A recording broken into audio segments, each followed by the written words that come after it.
Yeah, where's Johnny? Is he coming? JT! Here's Johnny. Johnny! Yeah, he's coming. Here he comes. All right. Get in here.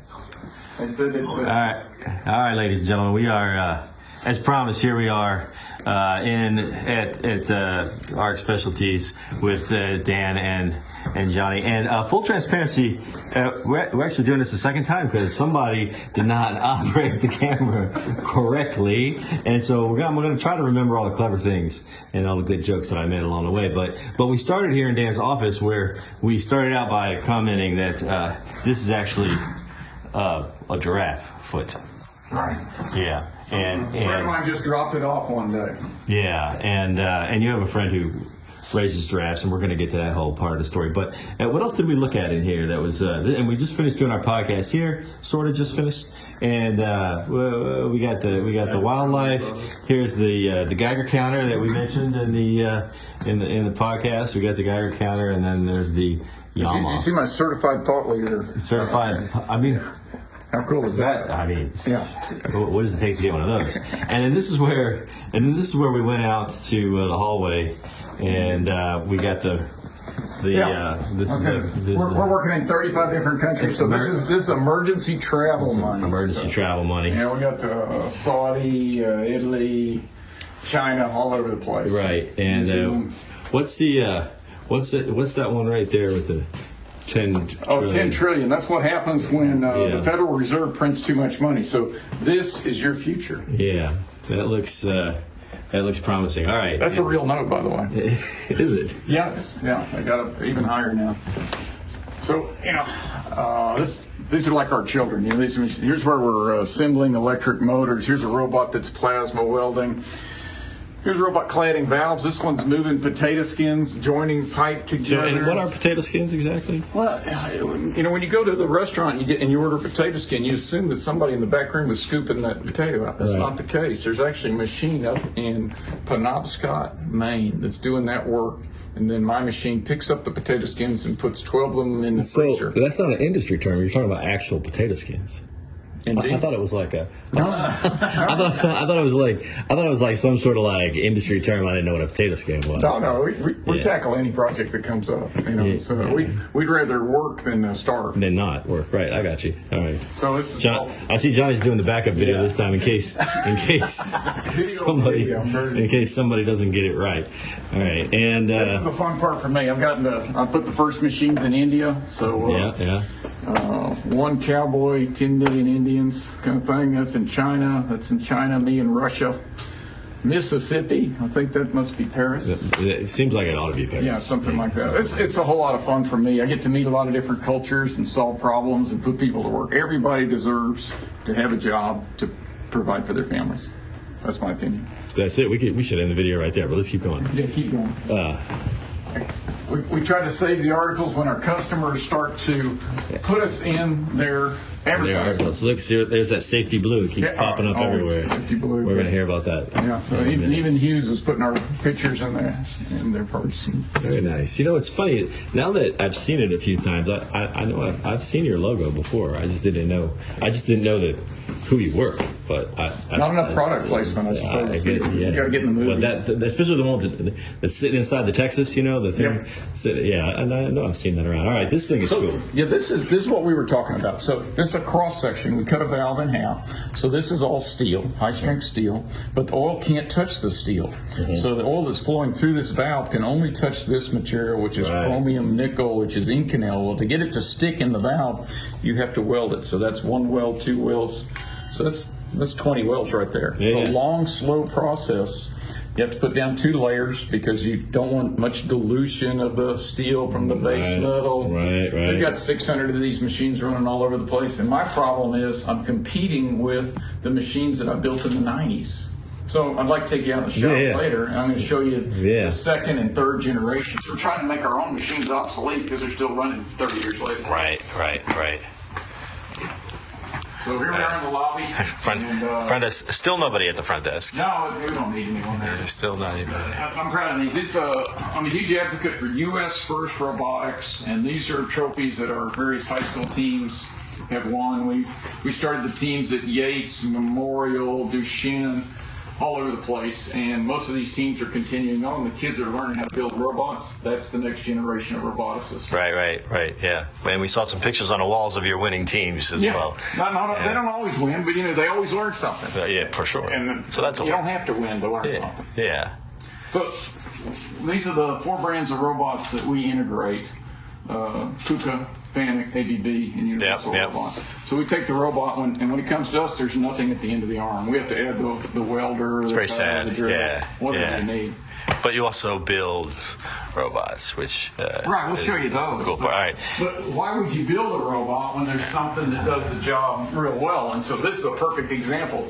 This is a 7-axis collaborative robot. So robots now have a sense of touch, so you can have them work right around humans. In this case, we'll be working right next to a surgeon. So if the robot were to hit the surgeon, we don't want him hurt, or the patient, we don't want him. So with a sense of touch, they can react to impact and stop. Yep.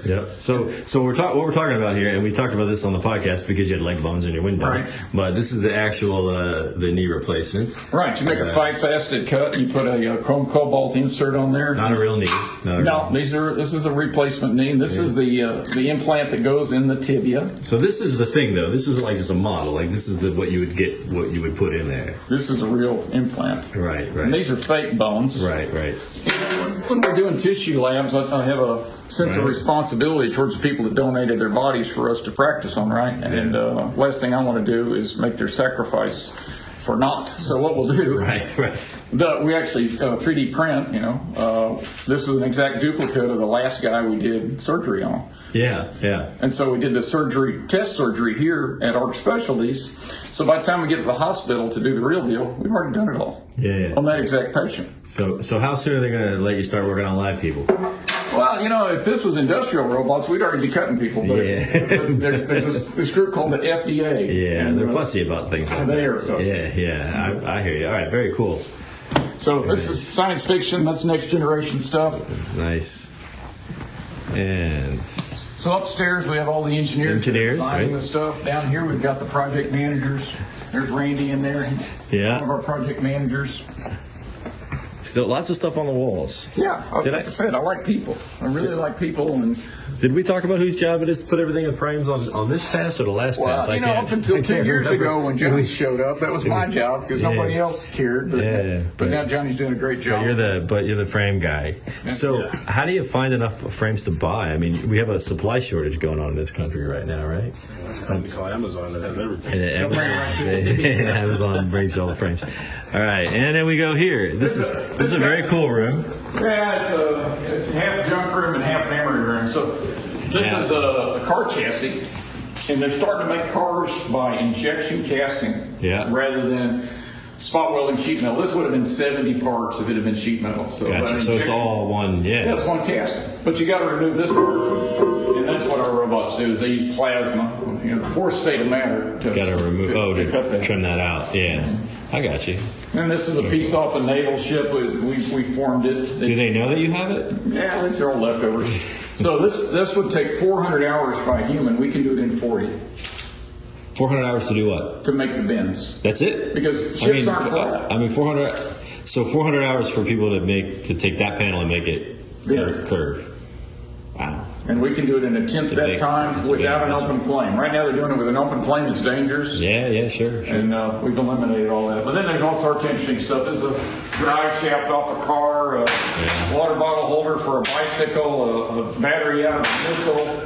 There's a drill bit. And there's a rocket bit. That's what Howard Hughes made. Yeah. That's the father invented the tricone rolling cone bit, and the son spent the money on airplanes. And why shouldn't he?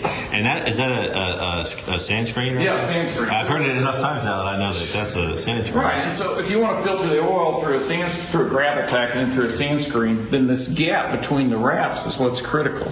Yeah. And so we've got a patent on this. Because the problem is, if you want to hold that gap plus or minus 1/1000th of an inch, the wire will float nearly that much in width. So you have to constantly adjust the pitch. Nobody cares what the helix is. They only care what the gap is. Yeah. So we build a machine that wraps it. We build a machine, if you look in here, we have to perforate the pipe, right? Because after it goes through the screen, it's got to go through the pipe. It does. So the pipe needs to leak. Yeah. Gotcha. We're drilling. Come back in a month. I'll show you. We're building a machine that does 4,000 holes in under 4 minutes. So the wire itself is manufactured with enough variation that you have to compensate for that when you Nothing's perfect. when you wrap it, right? No, good wire floats 7/10 of a thousandth. That's 70% of my tolerance. Yeah. You can't get there. You can't do that, right? But we could take wire that floats 2,000ths and still hold 1,000 gap. So you really can make a silk purse out of a sow's ear with the right technology. It appears you can. That's right. All right. So just, Anything? thread protectors, springs, combustor cans out of aircraft. So how does something end up here? Like, what does it have to do in its real life to find its way to this this honorary location? Well, this ought to worry you. Last time you flew on an airplane, you probably flew with a combustion can that had a hole like that. Yeah. And so they asked us, can we fix that? And the answer is yes. Fix it? Like, why not just make a new one? This is an expensive part. That? Oh, yes. Yeah. This is exotic materials. And the problem with this is the temperatures that are experienced inside the combustor cans exceed the melting point of the materials. So that's another thing we do is we spray these insides of these with ceramic. Right. So that they don't melt. So they don't melt. I'm just a little disturbed about being on airplanes now, knowing that sometimes they just patch the holes. That gives me a different perspective on flying. Don't worry. Don't get a new one. Just patch the hole. All right.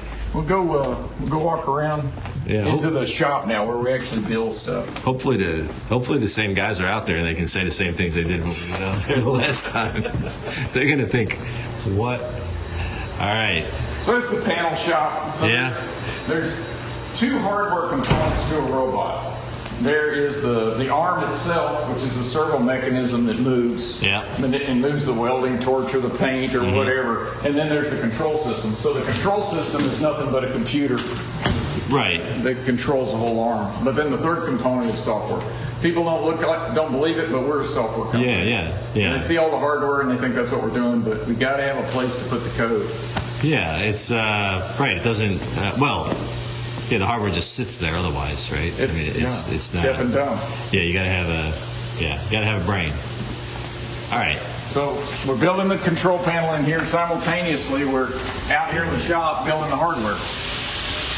All right, and now this is where we get to see where. Oh, look! It must have been quitting time because last time all the engineer window lights were on. Right. So that's the engineers that design all this stuff, electrical, mechanical, all that. And I have a policy: they got to get out on the shop floor every day. Yeah. And by working in close coordination with the shop guys, they cover each other's butts. Yeah, that's good. And it just improves the esprit de corps. Sure. We all work together. Yeah, you don't want to just always be up there looking out over everybody. And these guys all my guys are hands-on, because particularly when you're in some foreign country and you're trying to finish a machine, you need to be able to do some of the work yourself. Yeah, fair enough. So this machine here takes that sand screen that we just looked at and measures it.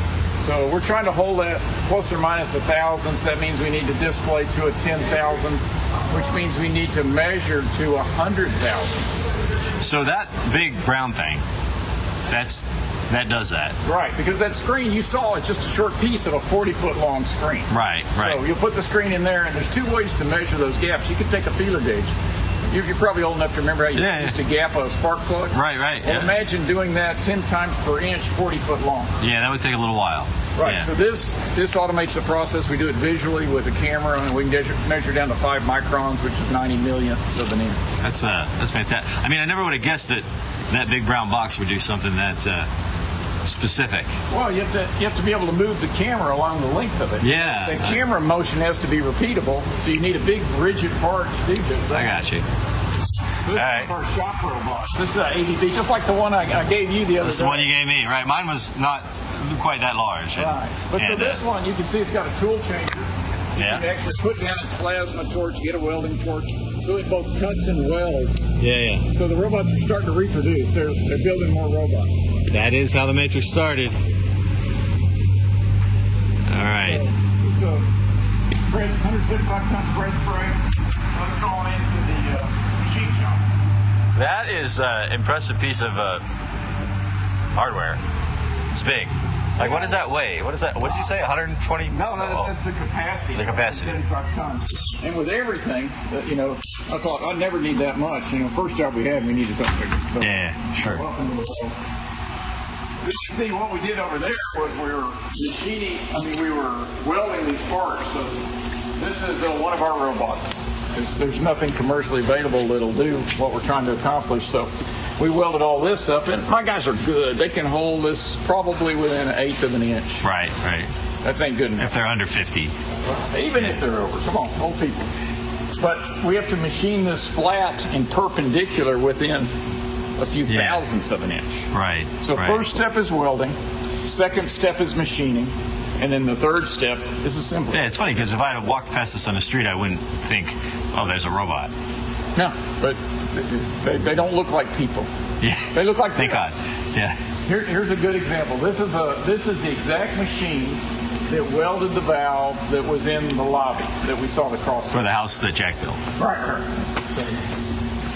So that's the in-canal. So the valve in the lobby, right? The valve in the lobby is on this table. It rotates. This welding torch will reach into the valve. The wire feeds off. This welding power supply here provides the main arc, and the little power supply preheats the wire. Yeah. So if you preheat this welding wire as it enters the weld puddle, right, then you can weld faster. Like the toaster thing you were telling me about before, right? Right. If you looked in your toaster, sort of glowing red wire. Right. Okay. If you look in my welding machine, you'll see a glowing red wire. Yeah. So it's a $6,000 toaster. It's it's hard to have good toast. It's worth it. It's worth it to have good toast. So, hey, can you tell the flag story? Because I love the flag story. So, yeah. If you recall, our preceding president wanted to renegotiate NAFTA. I heard about that. Yeah. Right. And I've told you I'm an unrepentant global free market capitalist. That's right. Everybody deserves to have a job. Everybody deserves to feed their family. And so I'm all about free trade. NAFTA ain't perfect, right? But it's better than nothing. Sure. And so I was pro-NAFTA, so we held a meeting here. So that is NAFTA. That's You might recognize the one on the left. That's USA. Yeah. Well, yeah. You still recognize it for the most part. And our Canadian friends to the north, Mexican friends to the south, and, of course, Texas is where all the action is, right? So you had a meeting here, and it turns out that it's stuck, right? It didn't go away. Oh, it didn't end there. They said, you got to come testify. And so I went, and I said, great. Yeah. You're going to send a plane? They said, no, that's on you. So I flew. You got to testify. Pay your own way. Indeed. No hotel, nothing. So I testified. It was an interesting experience. I'm glad I did it once. Yeah. And I don't think it was entirely up to me, but they did reinstate NAFTA. That is true. I heard about that as well. So I know I'd take credit for it if I were you. You might as well. I mean, no one else is. So this is a brand new machine, but this is first generation technology. So you got to rotate the part. Right. But what if you got a great big part? By the way, it's a very nice blue color that all your stuff is the. That's safety blue. You can tell the safety blue. All the stuff that you build is that color. It's a dangerous place. I figured we'll paint them safety blue, and we've had no injuries, and that's our goal. That's safety. Yeah. Well, now we talked about this before, but I think you need to work the metal flake into the. My painter and I, we're all about flake. Yeah. No flake. I think this would be a lot. What is it that the cool kids say now? I don't even know what. So what was it? No. So Johnny, it used to there for a while. It was like fly. That was fleek. Fleek was on fleek. Is that still a thing? No. Yeah, it's not still. No. Well, social media it moves so fast now. I mean, we said groovy for like 20 years, but now. But now it changes every 3 months. So, all right, very nice. So this is first generation. First generation, but they still work, they still run. It's all good, but in effect, I'm still competing with stuff I built in the '90s. Yeah. Darn it. So what's the point to do? Had you not done such a good job, you need to learn from the toy makers. Planned obsolescence. Yeah. That's not the way we play. I'm quietly proud that our stuff's still running. Or the dishwasher makers, you learn from those guys. Well, what would be really cool is if we could build something that's so much better that people will discard their old stuff. Yeah, here we go. And what's his name over here again? That's Zachary. Zachary. Zach, we're going to do it again. Zach, look surprised like you haven't seen us before. Yeah. We're going to do it again. Yeah. He's going to have the camera. Yeah, there was a little bit of a technical Was it not? atmospheric interference that you got was a program ready? happening. No. No, we still don't get to. What does this robot do? Is this a welding robot? Yeah. This is not a welding robot. This is in fact a grinding robot. So these parts will have already been welded at this point. They'll have weld beads on them. Yeah. And this robot is going to go through and it's going to hit it from each side so that we have a nice ground edge. Beautiful. The customer is going to be doing some powder coating over this, I believe. Yeah. And so we need to make sure that Now, do you really need a robot for all that? I mean, can't you just come out here with a file and stuff and just knock that down? If you want to do about one of these parts a day, absolutely. Now, if you're trying to do 100 or so, and your efficiency and productivity, then that's where robots really shine. I got you. Some of your workers, their arms and backs might get a little tired after 2 days of that. But, right. And don't get quite as tired, a little bit of maintenance and they can keep going. And what was it we said before? For $80,000, I can have this thing refinish my deck. That was You can own it. yeah. And then I can have it do whatever. Open the Well, fridge, so how many attachments does it come with, though? That's the thing, right? It does have a piece of interesting technology. This is a compliance tool. So it floats because, back in the original era of robots, you wanted the robot to go to a specific point to, let's say, make a weld or drill a hole or whatever. But in this case, we really don't know where the robot's got to go. So we've got to give it flexibility just like a human has. And so with that flexibility, it can follow the contour. Right. This is allowing robots to do actually the easier job. It's ironic. It takes more technology to do the lower skill jobs. Yeah, because as humans, we have the ability to just do so many things, right? Like without thinking. Yeah, you got a brain. You're constantly processing data. Yeah. So I can vary my actual intensity of the compliance. So if I'm in different orientations, obviously, whenever I'm vertical, gravity's pulling this down. So I need less force because the force is with you. Exactly. Right. Now if I'm going completely at a 90-degree angle, that weight is no longer pulling it down. So I'm going to need a little bit more extension force to achieve the same level of force during the operation. And so the compliance device itself ensures that all of our grinds turn out the same. We're exerting the same amount of force throughout the entire operation. So any inconsistencies in the weld bead, we're not going to get, these divots and pots and holes in the actual grind. And so we have a much more finished part at the end of the operation. In the next generation, now this is just science fiction at this point, but we found a sensor that can actually inspect the part and determine what the surface finish is, just like you do. You don't just sand for X minutes; you sand until it looks shiny. Yeah, sure. So we got a shinyometer coming. Right. He doesn't have that one on this job. That is cool. It wasn't in the budget. That is cool, but shiny. But sure, why couldn't you? I mean, you can sense anything really. Easier said than done, but we're on it. Yeah, you're on it. All right, good. This is an easy job. I'll show you this. Now this is another one. This is the fun one. Right. Yeah, my other baby. Yeah. I said we're trying to make all our older machines obsolete. So this is another machine. You can see the torch looks very similar. Now it's welding in this bore. And so it does the same thing as that older machine. But just like with a human, you can only rotate your hand 360 degrees. And that's not when it's raining. Well, indeed. But with this, what we've done is Zach's added a 7th axis onto the 6-axis robot that allows continuous rotation.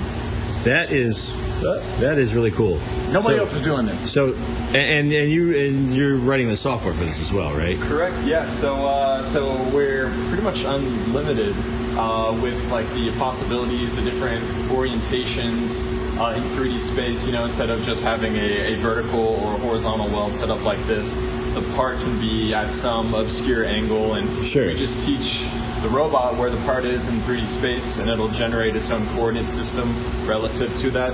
So the robot knows to go in perpendicular to that coordinate system, so it can access, move in and out of the pipe, rotate as well, and maintain, it could be any sort of diameter. Right.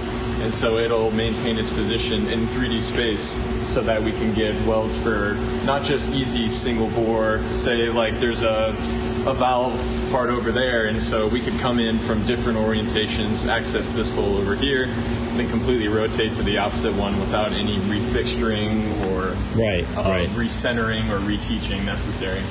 Come to the Offshore Technology Conference. Zach will be running this on the show floor. We gotta check that out. And earlier I kind of gave you a hard time, like how many did you ruin, before you got it right? But it turns out this is the first one, right? That's the only one they gave us. So you'll get a full paycheck this time. I didn't cost Arc any money while developing this, and it's been a really fun, interesting project to work on. Had to if you like matrix algebra. Had to go back to my college days. It had been a little bit, so there was some brushing up necessary. But I don't know. It's always fun whenever you have a problem and you have to develop. Sure. And speaking of fun work, you said I think it's been 8 months, right? Since you joined up with this guy over here. And there's a good story about how you met each other. The hardest thing to find recently was programmers. You can find kids that'll make you a website or make you a video game, but that doesn't really work in my world. Yeah. What I need is somebody who can do matrix algebra and 6-axis vector motion control. Sure. And so, well, those people are falling out of trees. Well, no, but what happened was I was talking to the guy that takes care of my giraffes, and he recommended this young man. And if you don't trust the guy that raises your giraffes, who are you going to trust? So let's say that one more time. I was talking to the guy who takes care of my giraffes. Right, Gary. Yeah, Gary. Right. And he recommended Zach. Right. And the rest is history. And from what I understand, Zach, your life is better all around now. Absolutely, right? yes. So, my girlfriend would definitely attest to that. So not just work life, home life as well. Massive improvement across the board. Using your brain is I think people take a lot of that for granted, and having these interesting projects to work on that are actually they require some thought. It'll wear you out. But that's being worn out mentally, going home and sleeping. I don't know. You feel like wear you out in a good way, like it's good exercise. Feeling like you're actually giving something to the world. that right there is huge. But this is not an easy job. This week he was speaking Kuka. But he has to be more than monolingual. He's at least bilingual. This week he's speaking Fanic, and then the rest of the time he uses English. We'll send this clip to your girlfriend so she'll know that you said all the right things. Oh yes. Okay. Did I do good?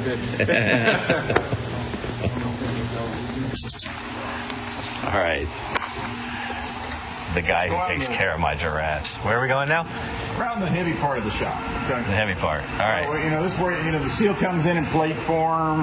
We cut it, bend it, shear it, weld it, and then it goes to the machine shop. So we're a little bit out of order, but this is one of the steps. That's why the loading dock is here, right? This is where. Metal comes in, robots get created, robots go out. Fantastic. It's amazing. Somewhere in the middle, they get painted. The paint guy. Mr. Metal Flake himself. Yeah, he and I are all about flake, but the project managers, they won't let us. Look at that. That is a nice blue, though. That is a nice blue. I have to tell you. I love flake. How do you get things in and out of this room right here? Well, there's a roof. You can put a crane through the roof. We designed that ourselves. We did. This is actually made for Rockstar tour buses. That when we bought it, it's a paint booth but we don't know any rock stars with tour buses. But that is the best booth for robotics because it has a crane slot in the top. Is that what they do? They lower the bus down a crane? Well, no, they just told me it's a Rockstar. Okay. So if we do get a Rockstar tour bus, we'll be ready. All right, very good. Everything's bigger in Texas, right? Yeah. And that is. Look at that. I got to get that all in the shot there. Okay. There you go. So. The problem with the 4 brands of robots that you've seen, the Fanic Kuke, they can't handle the big parts. And in the oil field, we're doing blow-off preventers. They may weigh 100,000 pounds.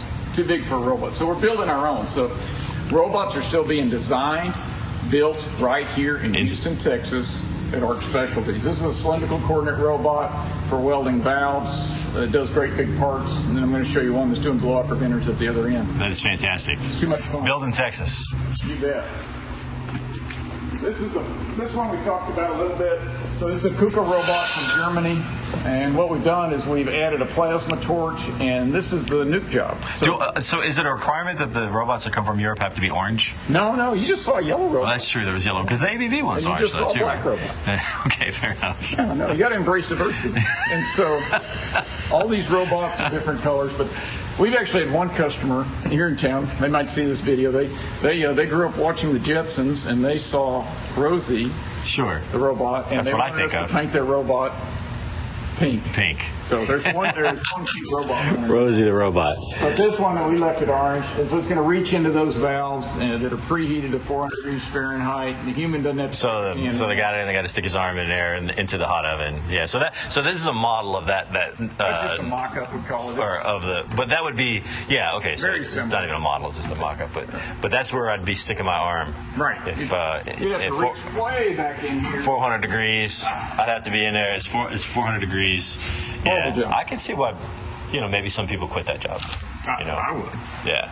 But, robots are expensive, and so we don't want the robot to ever be idle. So that part positioner tilts and rotates, because when you're welding something, you have to coordinate the motion. You're trying to follow the part and the torch. So those two axes there combined with the 6 axes here. But while that's being welded, we're loading a really big valve. Yeah. And so the really big valves will be put on here and tilted over. And so as soon as the robot finishes that one, it immediately moves over to this, because the devil finds work right in robots. That is true. And the great thing about the robot is that you don't have to worry about context switching, right? It doesn't forget what it was doing. No. It just moves from right. Yeah. In fact, Kevin's written the software so that when it's over on this side, it now coordinates with this table. When it's on that side, it coordinates with that table. Yeah. But this one holds 85,000 pounds, so that's a full semi-load. You can put everything on the semi. 85,000 pounds. These are big parts. That is a big part. All right. I feel like we're getting kind of toward the end here. What about these beauties over here? When I tell people the biggest use of robots in America is dust collection. People buying them, they don't work, they put them in the back, and they collect dust. And we should point out that these are not your robots. They're not your robots collecting dust. And here's the problem. But and this is what's crazy. There's only one group that certifies integrators. That's what we are, right? And there are only 2 certified integrators in Texas, and there's only one that does welding. These guys weren't certified. And so they made junk, and one of my customers asked us if we could turn it into something useful. These things cannot be rehabilitated. It looks like it was on some sort of life support system with all those hoses running around. We told them this one's dead on the road. Yeah, it's not working. No. All right. It's nice of you to keep it here, though. Do you charge storage? We should. About square foot storage? Here's a happy story. See this white one? This is the screen machine that inspects screens, just like I told you about earlier, that new frame. Oh, yeah. This one's finished, crated, ready. It's all in there. Yeah, right. It's shipping to China. And Johnny, you're the one that builds all these boxes, right? Is that? No. This is all finished, ready to go, going on a ship. Reducing the trade deficit single-handedly.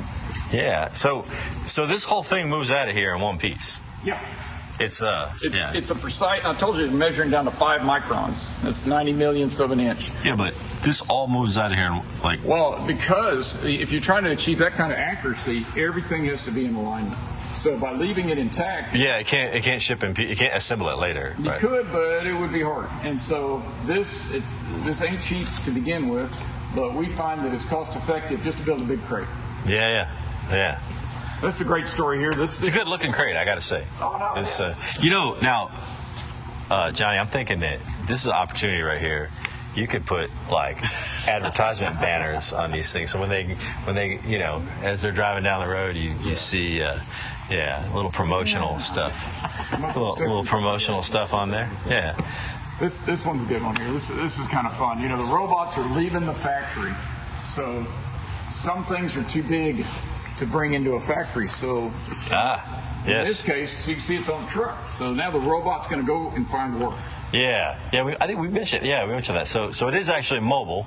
Yep. And now, is it autonomously mobile? No, you get it in position, and then the autonomy begins. Okay. So you'll position it, and then the robot will find where the welds are using a technoprobe. Oh, I got you. And then weld them. And then weld, right. But getting it close, there's no reason to try to automate that. Right. You just because Maybe next year. What was it you guys were working on that you said we're not there yet? I think but you're getting close. I forget. We're constantly waiting for technology to catch up with our problems. With your problem, yeah, sure. And then ideas. it's like we just shipped some robots offshore, and that's something we've always wanted to do is put robots on drill ships. But the technology hadn't existed up until recently. So and we now have soft flow, we have servo, we got laser, we got vision. Right. And you combine all this technology, and now we're able to run risers. First run will be next week. Right. It's pretty exciting. Now I recognize this guy over here. This looks like a familiar. That's block right there. Yeah. Okay, and that's what I was talking about. Not everything is round. You know, the top of BOP is round, but this is not a round part. Yeah. So in order to weld that, traditionally they had welded out and stopped. Well, every stop and start is a defect in a weld. Yeah. So wouldn't it be better to rotate this? So we weld across the flat with the part stationary, and then we start to rotate. So this is what I'm talking about. We're coordinating the motion of the part and the torque. Yeah. Okay, that's called inverse kinematics. I only know 3 guys that can do it, and they all work here. I'm not one of them. But they can create that controlled motion. So the calculations for both objects in motion in space and where they are in relation to each other. Can you autograph a football while I move it? Yeah, that's like some Star Trek stuff right there. It is Star Trek. Yeah, that's pretty cool. But here's the advantage. Like going our way on welding blowout preventers, we no longer make all the stops and starts, which were defects. Yeah. Stops and starts are a bad thing. And the irony is this technique is 7 times faster. But why shouldn't it be? Because you never stop welding. Right. That's fantastic. And this is where the stage is that you're setting up for the weekend concerts right here? No. We're going to have another riser table on here, and this is just a temporary scaffold to hold it. But we'll have a riser table on here and a couple of robots that are going to be running the bolts like in this riser here. So these are 50-pound bolts. The robot has to find the hole, find the bolt, clock the bolt, because they're hex, right? Right. And then pick it up and thread it in. It has to be 2 robots because you have to torque simultaneously to keep it from cocking. So that was torque simultaneously, right? Not twerk simultaneously, but and you torque them to 20,000 foot-pounds. Got it. It's 20,000. That's a big number. That's a big number, yeah. It's funny because when you see this, I mean, everybody has seen photos of risers on all of those, pictures that float around the internet of offshore. But when you see a person standing next to it, well, this is a short one. Yeah, 80 foot long, and this is a pump. Yeah, but just the size of the parts, right? It's huge. All right. Everything's bigger in Texas. Everything's bigger. If you look back here, you see that robot. That's our Arc 6 robot that's welding the blowout preventers. There's simply nothing commercially available that can handle a part that big. Yeah. This is the 25th unit we built. I mean, that is a rather large thing over there. Canada, U.S. Yeah. This one's going to India. Global free market capitalist. Not unrepentant. Oh, unrepentant. Unrepentant. Global free market. Take a look at that. See that looks like an igloo? Yeah. I have no idea where it's going. It looks like those houses that people build like out in the woods, That's one of our cladding systems. It's ready for shipment. Must be going overseas, and otherwise they wouldn't have wrapped it so nicely. Yeah. It's always interesting when you see those things like going down the road on the back of a truck, that kind of stuff, right? You're like, what is that? Mm-hmm. All right, I think we're kind of at the end, right? That's kind of. This is the. How far are we from the room that's got the cool painting on the wall? Oh, it's right over there, right? Yeah. And Johnny, you got a key? Oh, is it locked? Okay. Well. Oh, no, Dave's there. Come on. Okay. Oh, it's across the way there. All right. How devoted are you to the task? Oh, Last stop on the tour. This is the laboratory, and it's also our lunchroom. Come on in. All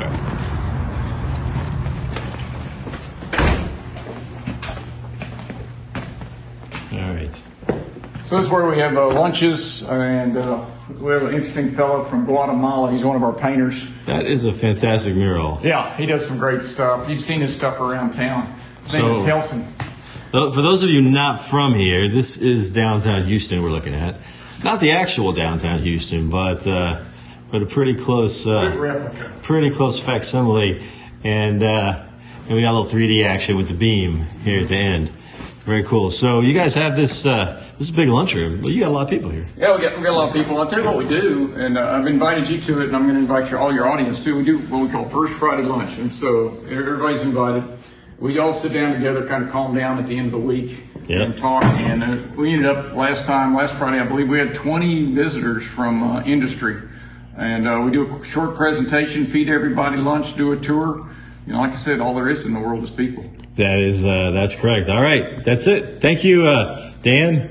Johnny, I'm glad that you're here with the backup camera, and appreciate you guys showing us around. Very cool. And I got to go get a margarita.